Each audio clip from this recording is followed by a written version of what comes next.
अभी हम शुरू करने जा रहे हैं क्लास 10th साइंस का लेसन 1 रासायनिक अभिक्रियाएं एवं समीकरण। जैसा कि नाम से ही अंदाज़ा लग रहा है कि इस लेसन में हमें रासायनिक अभिक्रियाओं के बारे में पढ़ना है और उन अभिक्रियाओं को समीकरण के रूप में कैसे लिखते हैं ये जानना है। वैसे तो इस लेसन में जो चीज़ हमें जानना है वो ये है कि रासायनिक अभिक्रियाएं क्या होती हैं, उन्हें समीकरण के रूप में कैसे लिखते हैं और रासायनिक अभिक्रियाएं कितने प्रकार की होती हैं। लेकिन इसे एक साथ हम नहीं पढ़ पाएंगे। एक साथ पढ़ते समय ये वीडियो लंबी हो जाएगी, इसलिए इसे हम दो पार्ट में पढ़ेंगे। एक बार पढ़ेंगे रासायनिक अभिक्रियाएं क्या होती हैं, उन्हें समीकरण के रूप में कैसे लिखते हैं और अगर समीकरण संतुलित नहीं है तो उसे संतुलित कैसे करते हैं। तो इतना ही एक वीडियो में रहेगा और सेकंड पार्ट में रहेगा कि रासायनिक अभिक्रियाओं के प्रकार कितने होते हैं। तो आइए देखते हैं कि पहले मैं आपको सलाह दूंगा कि इस लेसन को शुरू करने से पहले आप अपनी टेक्स्ट बुक में NCERT वाली बुक खोल लें और उससे क्या फ़ायदा होगा आपको, उससे आपको पता चलेगा कि पूरा लेसन हम ठीक से पढ़ पा रहे हैं कि नहीं पढ़ पा रहे हैं। आपके अंदर कॉन्फिडेंस आएगा कि हम कुछ छोड़ नहीं रहे हैं, हम पूरा लेसन पढ़ गए। तो आप इसके साथ किताब खोल के बैठें।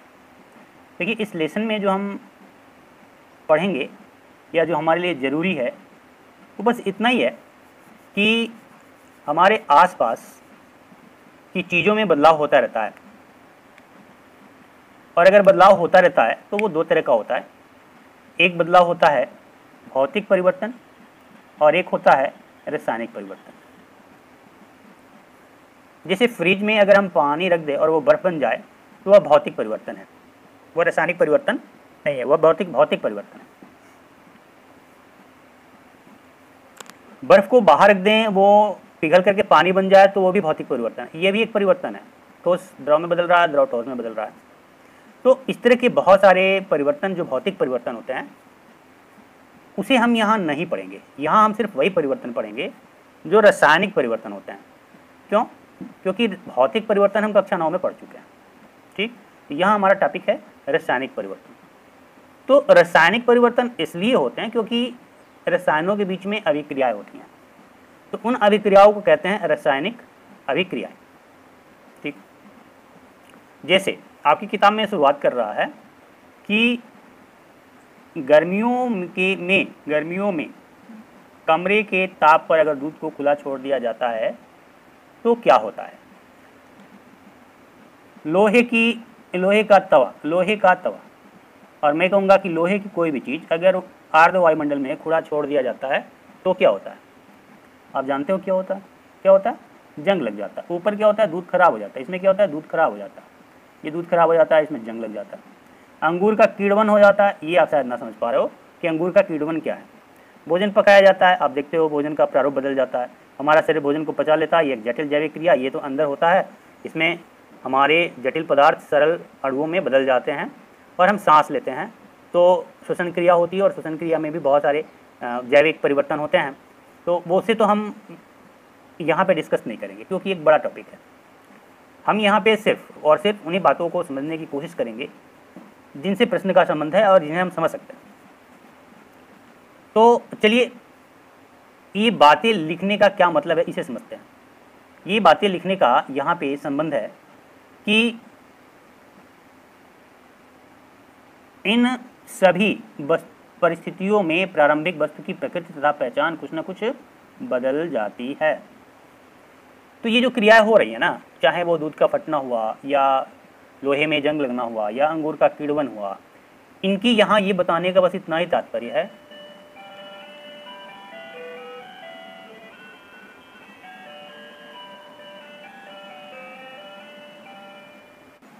कि प्रारंभिक वस्तु की प्रकृति तथा पहचान कुछ न कुछ बदल जाती है, बस।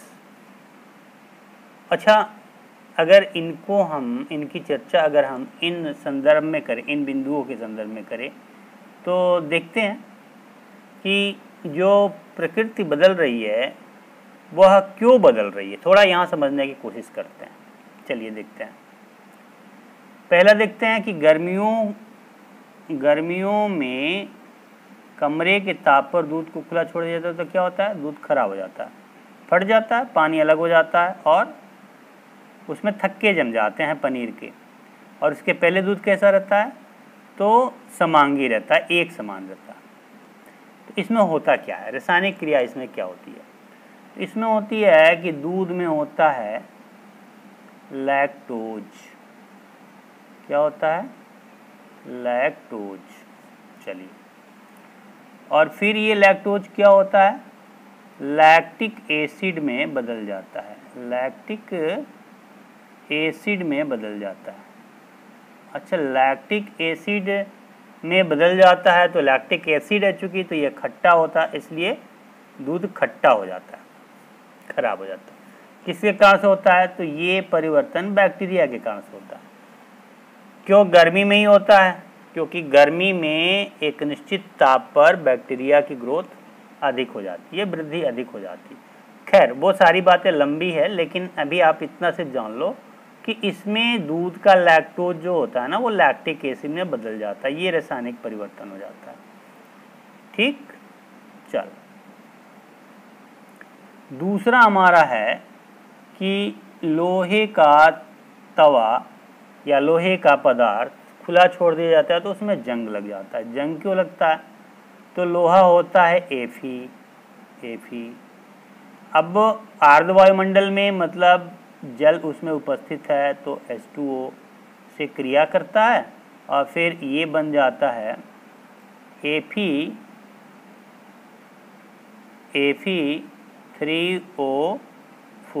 Fe3O4 और साथ में क्या बन जाता है, और साथ में बन जाता है H2, ये चीज़ बन जाती है।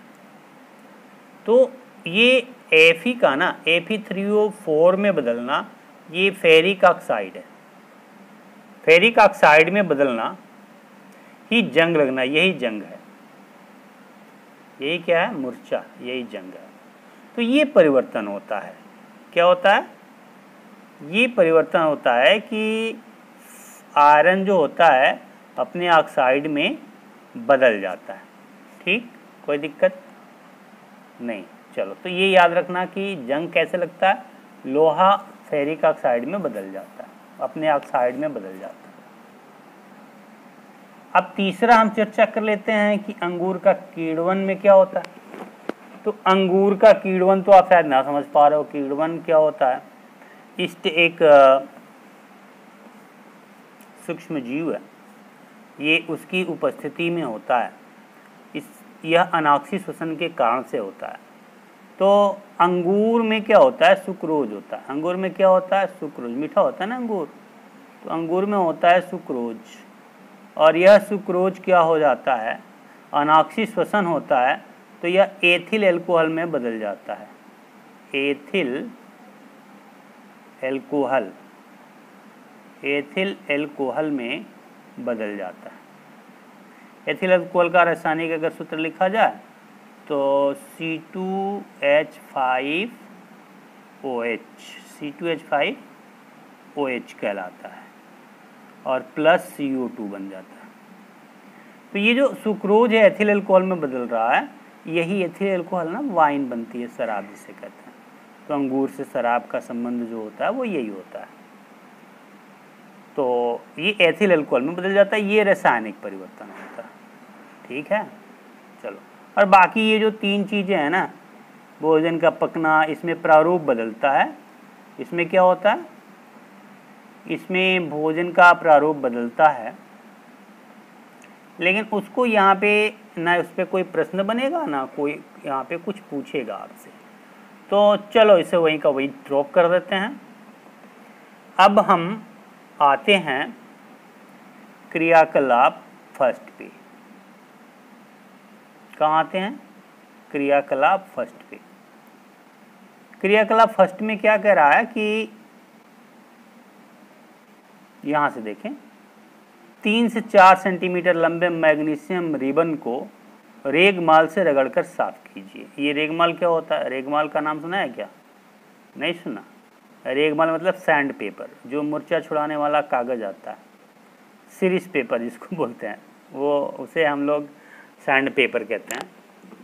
तो सैंड पेपर से जंग छुड़ाने वाला पेपर, उससे उसको साफ करते हैं मैग्नीशियम रिबन को, और फिर मैग्नीशियम रिबन को क्या करते हैं, उसे चिमटे से पकड़ करके और स्प्रिट लैंप या बर्नर से इसका दहन करिए, जलाइए, और जलाएंगे तो ये राख में बदल जाएगा। फिर इस राख को वॉच ग्लास में इकट्ठा कर लीजिए, जैसा कि चित्र में दिखाया गया, यहाँ पे इकट्ठा किया गया है।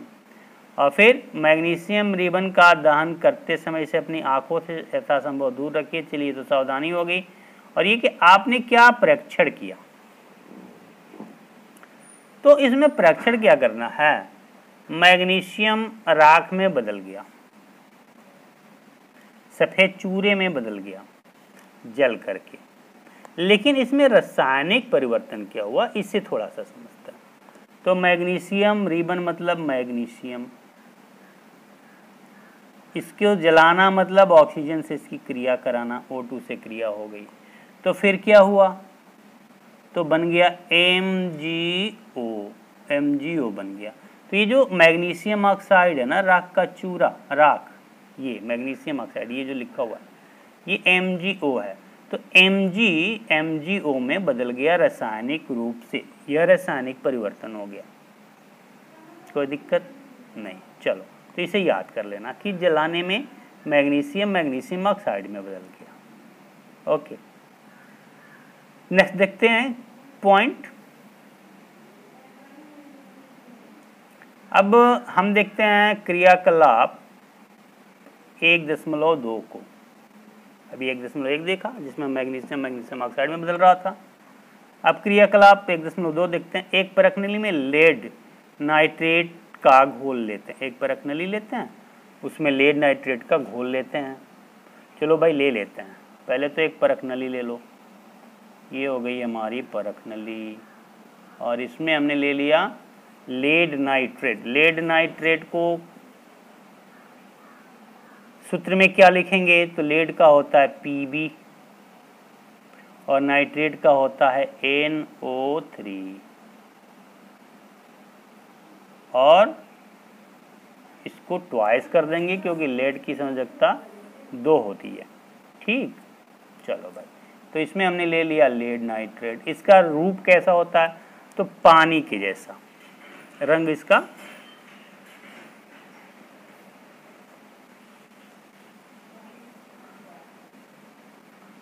तो इसका रूप कैसा होता है, तो पानी के जैसा होता है, रंग इसका पानी के जैसा। और अब क्या करें आगे, इसमें पोटेशियम आयोडाइड का घोल मिला दीजिए, साथ में प्लस करिए पोटेशियम आयोडाइड। पोटेशियम आयोडाइड मतलब Ki,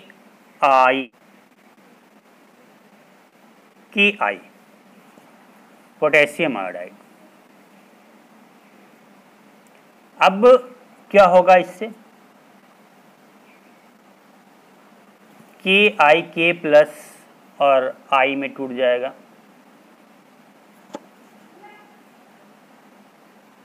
और PbNO3 Pb और NO3 में टूट जाएगा। फिर इनकी हो जाएगी अदला बदली। अब इसमें Ki भी आ गया है, और इसका भी रंग कैसा था, पानी के जैसा। और जैसे ही मिलाते हैं तो क्या होता है मालूम है, नहीं, तो क्रिया हो जाती है और बन जाता है, यह बन जाता है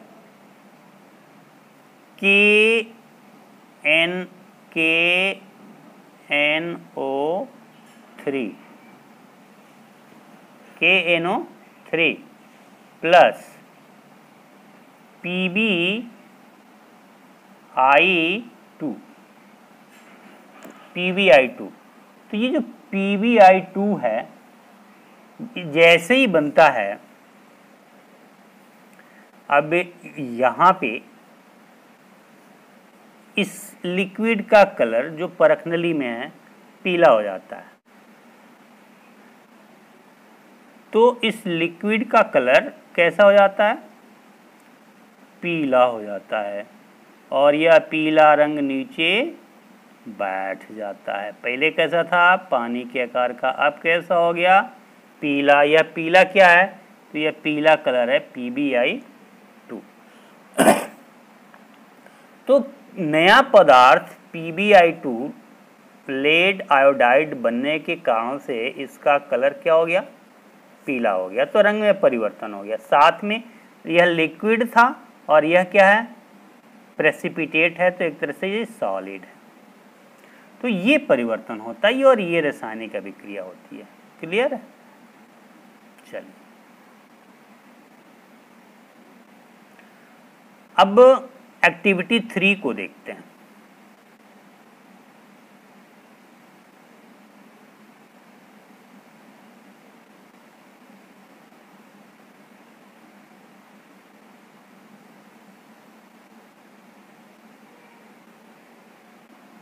एक्टिविटी 3 देखते हैं। एक्टिविटी 3 में क्या लिख रहे हैं, एक शंकु आकार फ्लास्क या परख नली में कुछ दानेदार जिंक लीजिए। यहाँ पे लिया गया, ये फ्लास्क है, ये नीचे दानेदार जिंक है, जस्ता है। इसमें तनु हाइड्रोक्लोरिक अम्ल या सल्फ्यूरिक अम्ल डाली, ये तनु सल्फ्यूरिक अम्ल डाल दिया गया, ये डाल दिया गया इसमें। चलो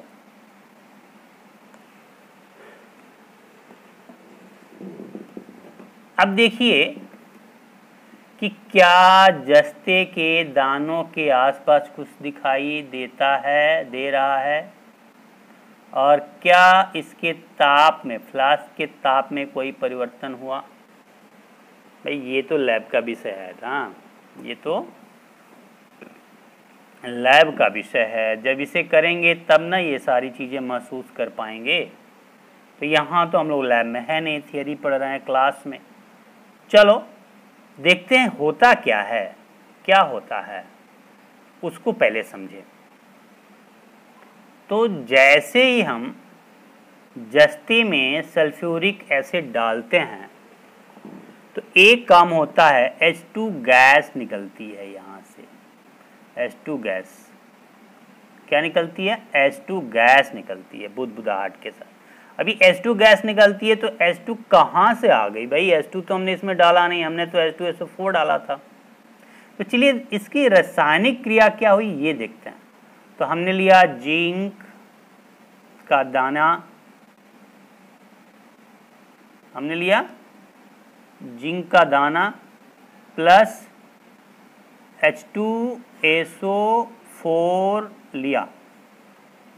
अब H2SO4 क्या हो गया, टूट गया SO4 और H प्लस में, 2H प्लस में।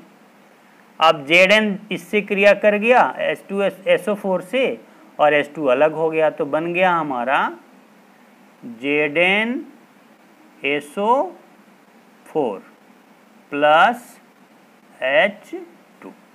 यही जो H2 बना ना, यह यहाँ पे गैस के रूप में दिखाई देता है। तो ये रासायनिक परिवर्तन हुए, ये रासायनिक परिवर्तन हुए और ये रासायनिक अभिक्रिया हुई, जो ये क्रियाकलाप 3 है।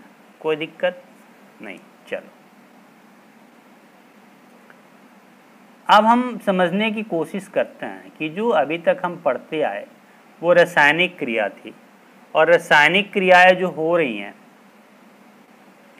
उसे हम जब लिखने चलते हैं तो उसे कहते हैं रासायनिक समीकरण।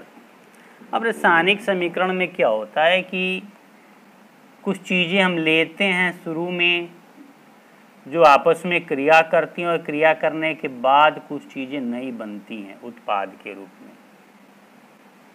तो अभिकारक इसे कहते हैं और इसे उत्पाद कहते हैं। तो अभिकारक और उत्पाद के बीच में एक एरो का निशान लगा देते हैं, ये एरो का निशान है, अभिकारक उत्पाद में बदल जाता है।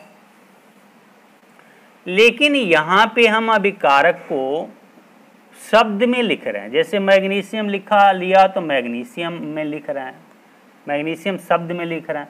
ऑक्सीजन लिया तो ऑक्सीजन को शब्द में लिख रहे हैं। तो यहाँ पे यह क्या है, यह शब्द समीकरण है। ये जो है वो शब्द समीकरण है। अब इसे हमको लिखना है रासायनिक समीकरण में, क्योंकि इन शब्दों के ना ये रसायनों के सूत्र होते हैं। जैसे मैग्नीशियम का सूत्र क्या होता है, तो Mg होता है।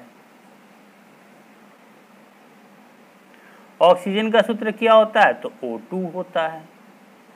अब यहाँ पे आप कहेंगे सर मैग्नीशियम का Mg तो ऑक्सीजन का O क्यों नहीं, क्यों O2 हुआ? ये भी एक पॉइंट है चर्चा करने का। एक्चुअली जो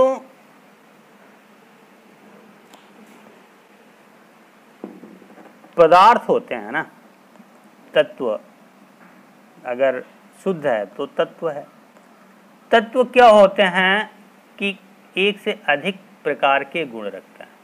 कुछ तत्व ऐसे होते हैं जो मोनो एटॉमिक मॉलिक्यूल बनाते हैं, यानी कि उसके एक अणु में, चूंकि आप जानते हो कि पदार्थ अणु के रूप में ही रहता है, परमाणु के रूप में नहीं रहता। तो जब अणु के रूप में जाता है तो उसके अंदर कितने परमाणु संयुक्त होकर के अणु बन रहे हैं, इस पर निर्भर करता है कि वह Mg बनाएगा कि Mg2 बनाएगा कि O बनाएगा कि O2 बनाएगा। तो मैग्नीशियम में ना, मैग्नीशियम के अणु में एक परमाणु होता है, इसलिए वो Mg ही लिखेंगे। और ऑक्सीजन के अणु में ना 2 परमाणु होते हैं, तब जाके उसका अणु बनता है, इसलिए इसे O2 लिखते हैं। समझ में आया क्या? तो यहाँ पे बन रहा है मैग्नीशियम ऑक्साइड MgO, इसे लिखेंगे MgO लिखेंगे। तो यह उसका सूत्र है। और इस तरीके से जब हम लिखेंगे Mg प्लस O2 तो बनेगा MgO, तो यह रासायनिक समीकरण कहलाएगा। इसके पहले जब इस तरह से लिखेंगे मैग्नीशियम और ऑक्सीजन और मैग्नीशियम ऑक्साइड, तो यह शब्द समीकरण कहलाएगा। और जब इस संकेत के रूप में या सूत्र के रूप में लिखेंगे तो यह रासायनिक समीकरण कहलाएगा। क्लियर है? चलो,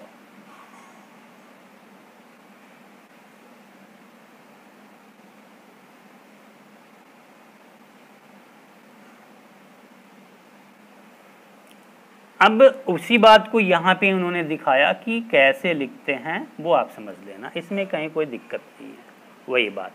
अब ये जो चीज़ लिखते हैं ना हम, इसमें यह भी हमको देखना होता है कि ये जो समीकरण लिखा गया है वह संतुलित है कि नहीं है। रासायनिक समीकरण के संतुलित होने का और नहीं होने से क्या तात्पर्य है?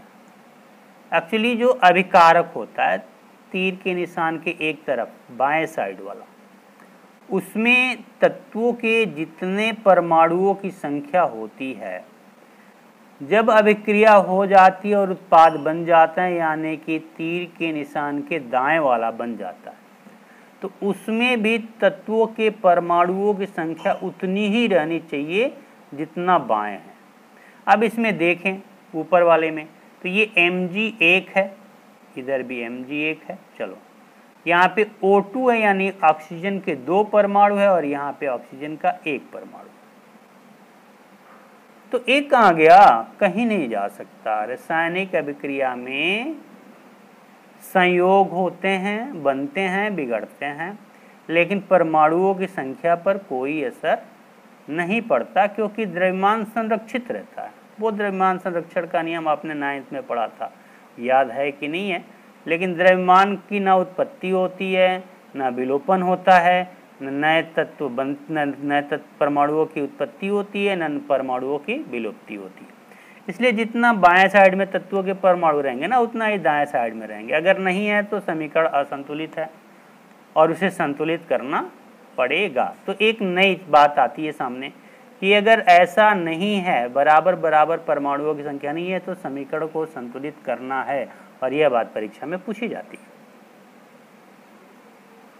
तो हम यहाँ सीखेंगे समीकरण को संतुलित करना, समीकरण को संतुलित करना और रासायनिक समीकरण लिखना। तो यहाँ पे आपने देखा ये शब्द समीकरण है, फिर ये क्या है? रासायनिक समीकरण है। ठीक है, आपने देखा ये शब्द समीकरण है, ये क्या है? रासायनिक समीकरण है। तो अब ये देखेंगे कि दोनों तरफ के परमाणुओं की संख्या समान है तो ठीक, नहीं तो उसे संतुलित करना पड़ेगा। तो इस समीकरण में तो बराबर है, Zn देखेंगे 1, Zn इधर देखेंगे Zn 1, इधर Zn देखेंगे 1, इधर SO4 1, इधर SO4 1, इधर H2 1, इधर H2 1। चलो, बराबर है। अब थोड़ा सा दूसरे पे देखें जो बराबर नहीं है, वो क्या हो सकता है? तो यहाँ पे आके देखिए इस समीकरण में,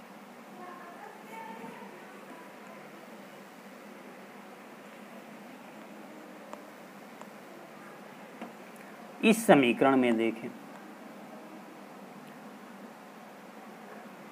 Fe प्लस H2O और ये बन गया Fe3O4 और H2। अब इधर कितना है परमाणु बाएं साइड में Fe का, तो Fe का परमाणु 1 है, अरे, और इधर 3 है। कहाँ से आया भाई, ऐसा नहीं हो सकता। इधर H2H का 2 परमाणु है, इधर H का 2 परमाणु है, दोनों तरफ H तो बराबर बराबर है, लेकिन ऑक्सीजन बराबर नहीं है। इधर 1 परमाणु है और इधर 4 परमाणु। ऐसे में इसे संतुलित करना पड़ता है, और संतुलित करने से पहले आप देख रहे हैं कि पहले चरण में इसे ब्रैकेट, इसे बॉक्स में बंद कर दिया गया है, बॉक्स में अलग अलग। ऐसा क्यों बंद किया गया है? ऐसा इसलिए ना कि हम आगे कुछ चीज़ें, कुछ संख्याएं परमाणुओं की जोड़ेंगे, कुछ घटाएंगे, लेकिन इनके संबंधों को नहीं बदल सकते। जैसे ये H2O है ना, तो H2O को हम H2O2 नहीं लिख सकते। यहाँ इसका रिलेशन जो है हाइड्रोजन और ऑक्सीजन का, उसे नहीं बदल सकते, रेशियो नहीं बदल सकते। यहाँ Fe3O4 है तो इसे Fe3O5 नहीं कर सकते। ये रेशियो है आयरन और ऑक्सीजन का, इसे नहीं बदल सकते, इसलिए इसे हमने फिक्स कर दिया कि ये तो रेशियो रहेगा यही का यही। अब जो कुछ भी करेंगे इनके अणुओं की संख्या बदलेंगे सिर्फ। अणुओं का मतलब ये पूरा का पूरा ही बदलेगा, यह बदलेगा तो पूरा का पूरा बदलेगा, ये बदलेगा तो पूरा का पूरा बदलेगा, यह बदलेगा तो पूरा का पूरा बदलेगा। ये अणु हैं, अणुओं की संख्या बदलेंगे। अब इसके लिए हमें क्या करना होता है, तो इसके लिए तो इन्होंने 6 चरण बताए हैं, लेकिन मैं आपको यहीं पे सब समझाने की कोशिश कर रहा हूँ। हम पहले देखते हैं कि परमाणुओं की संख्या बराबर है कि नहीं है दोनों तरफ के। जिस तत्व के परमाणुओं की संख्या बराबर नहीं है पहले उसे नोटिस करते हैं, जो है उसे छोड़ दें। अब देखते हैं किस तत्व के परमाणुओं की संख्या में ज़्यादा का अंतर है। तो देखें Fe इधर 1 है, इधर Fe 1 है, इधर Fe 3 है, इधर Fe 1 है, इधर Fe 3 है, तो 3 का अंतर है। और इधर ऑक्सीजन 1 है, इधर ऑक्सीजन 4 है, तो 4 का अंतर है। सबसे ज़्यादा अंतर किस में है, तो ऑक्सीजन में। चलो, तो सबसे पहले हम ऑक्सीजन को ही संतुलित करेंगे। उसे कैसे संतुलित करेंगे, तो हम जिधर ऑक्सीजन कम होगा उधर अपने, जिधर ऑक्सीजन कम होगा उधर अपने मन से हम ऑक्सीजन की संख्या को संतुलित करते। तो इधर 4 है ना, इधर 4 है तो इधर भी 4 लिख देंगे, यहाँ हमने लिख दिया 4। तो अब देखिए इधर कितना हो गया, 4H2O हो गया, तो ऑक्सीजन तो 4 हो गया, इधर भी ऑक्सीजन 4 हो गया, ऑक्सीजन बैलेंस हो गया। लेकिन इससे एक डिसबैलेंस हो गया। क्या हो गया, अब हाइड्रोजन इधर तो 4 दूनी 8, 4 दूनी 8 हो गया, इधर हाइड्रोजन 2 है,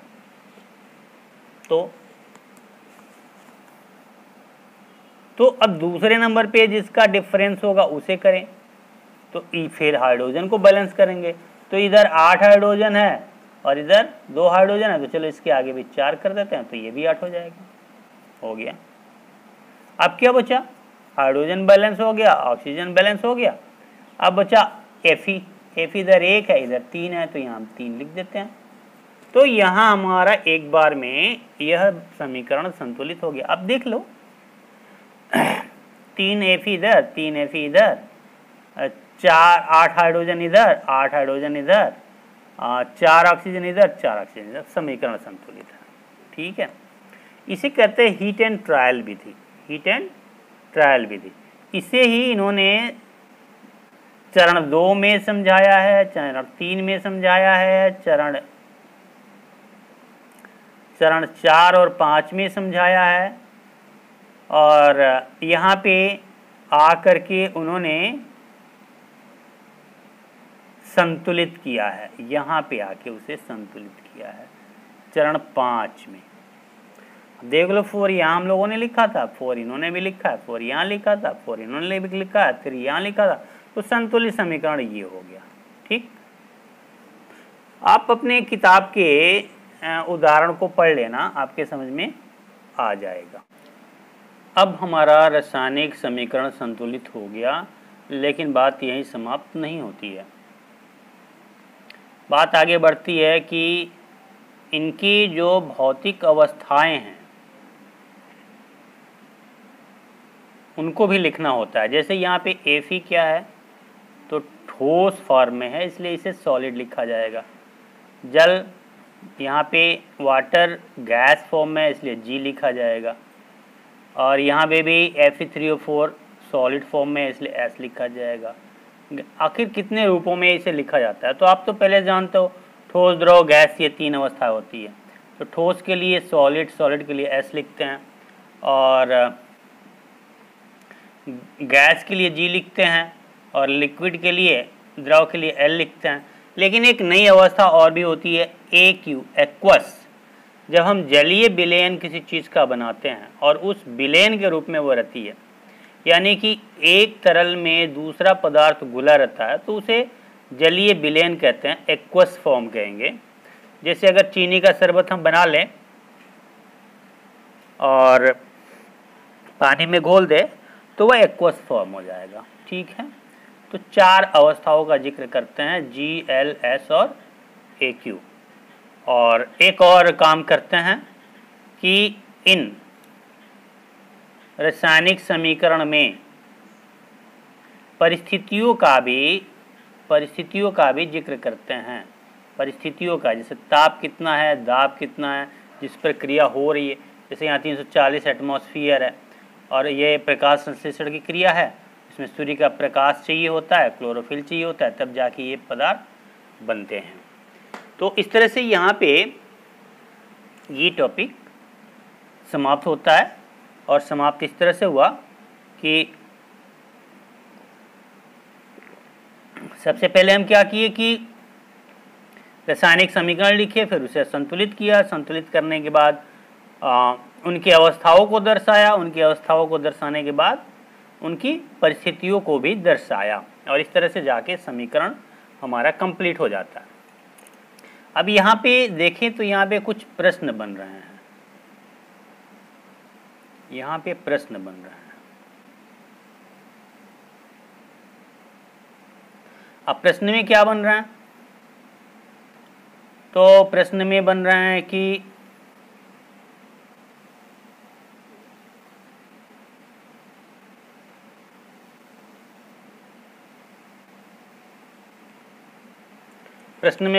कि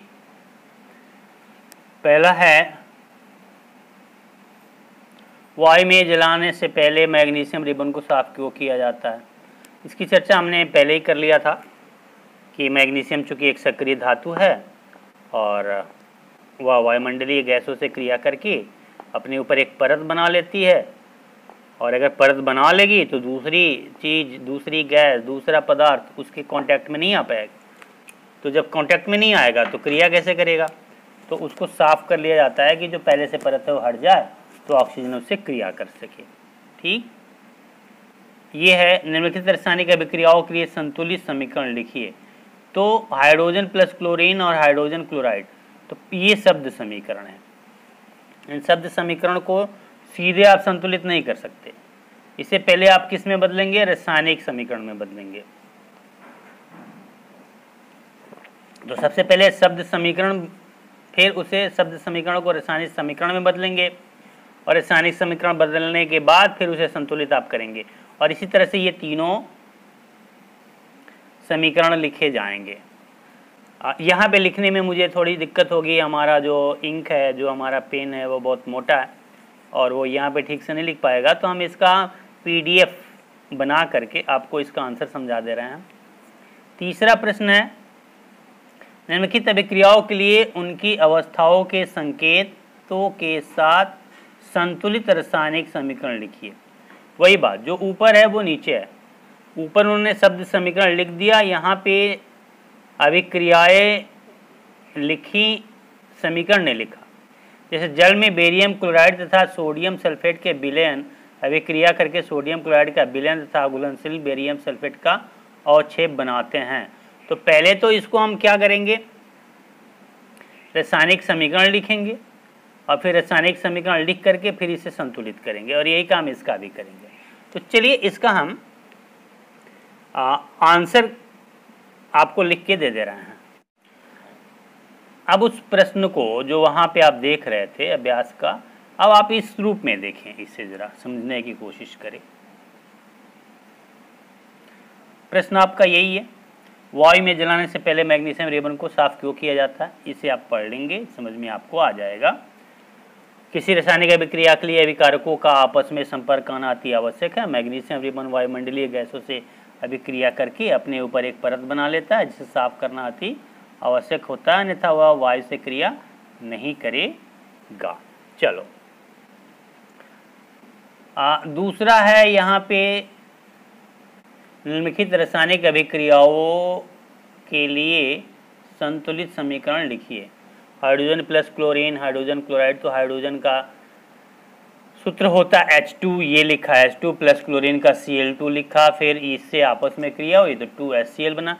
ये क्यों हुआ, कैसे हुआ, ये तो एक अलग टॉपिक हो सकता है आपके लिए चर्चा का, लेकिन अभी आप इसे समझ लें कि हाइड्रोजन को H2, हाइड्रोजन अणु को H2 से लिखेंगे, क्लोरीन अणु को Cl2 से लिखेंगे, और चूंकि दोनों की संयोजकता बराबर है इसलिए ये समान संख्या में संयोग करेंगे, इनके अनुपात होगा 1:1 और ये बनाएंगे HCl। और चूंकि दोनों के दो परमाणु है इसलिए 2 अणु HCl बनेंगे, तभी संख्या संतुलित होगी, तभी संख्या संतुलित होगी। चलिए अब इसी तरीके से बेरियम क्लोराइड को BaCl2, ये समीकरण है, इस समीकरण का plus Al2SO4 thrice aluminium sulphate, और ये क्रिया करके बनाता है BaSO4, 3BaSO4 और 2LCl3। कैसे बनता है आप कमेंट करोगे कि सर ये चीज़ें हमारे समझ में नहीं आ रही है, कैसे हो रहा है, तो इस पर हमको एक अलग से लेक्चर, वीडियो लेक्चर बनाना पड़ेगा, क्योंकि कोई क्यों H2, कोई क्यों Cl2 लिखा जाएगा और जब वो Cl के साथ आ जाएगा तो क्यों HCl लिखा जाएगा, क्यों नहीं H2Cl2 लिखा जाएगा या क्यों नहीं HCl2 लिखा जाएगा। ये तर्क हो सकता है हमारे आपस में समझने के लिए, लेकिन ऐसा नहीं होगा, और क्यों नहीं होगा इसके लिए आपको हमें समझाना पड़ेगा एक अलग वीडियो बना करके।